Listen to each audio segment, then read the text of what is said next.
Designers, let's start the tutorial of Infinity, where I'll introduce you to the basics. So let's quickly create a new artboard.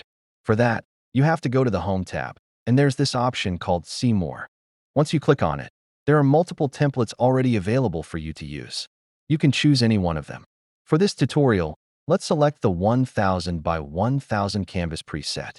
Once you select it, before moving forward, I'll let you know that you are not restricted to only these presets.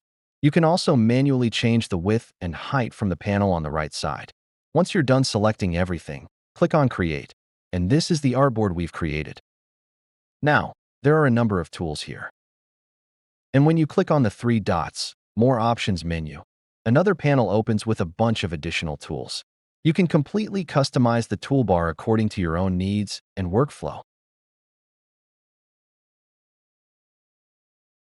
At the top, you'll see options like Vector, PSD, Pixel, Layout. If you come from an Adobe background, this will feel very familiar. Let's stay in vector mode for this tutorial.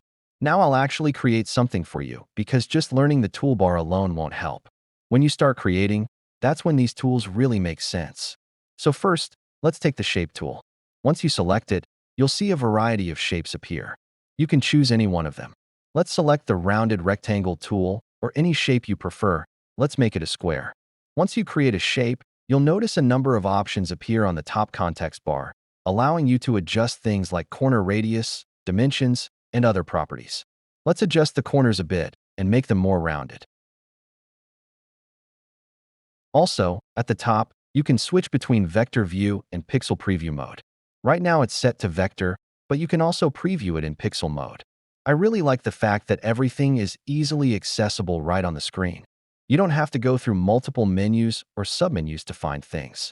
Before I explain these functions further, if you come from an Illustrator background, you probably already know most of this. But if you're new, let's continue step by step.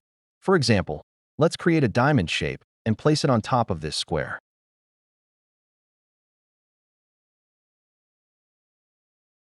Now select both shapes, and you'll see options like Add, Subtract, Intersect, and other Boolean operations. If we choose Subtract, the top shape will cut out from the bottom shape, and we get a new combined design. Now let's add another shape. Press Ctrl+Z to undo.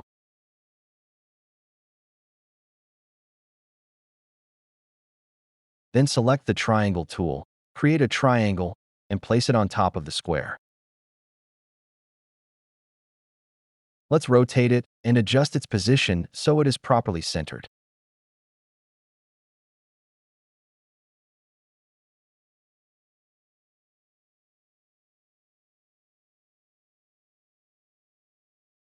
If it's not perfectly centered, you can select both shapes and use the Alignment tool to align them precisely in the center.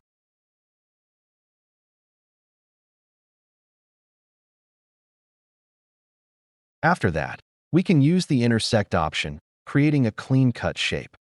At the top, you'll also see the Export options, where you can export your design as PNG, JPEG, or SVG, depending on your project requirements.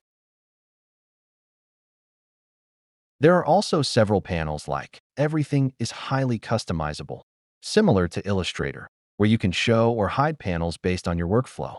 Let's give it a reddish color for now.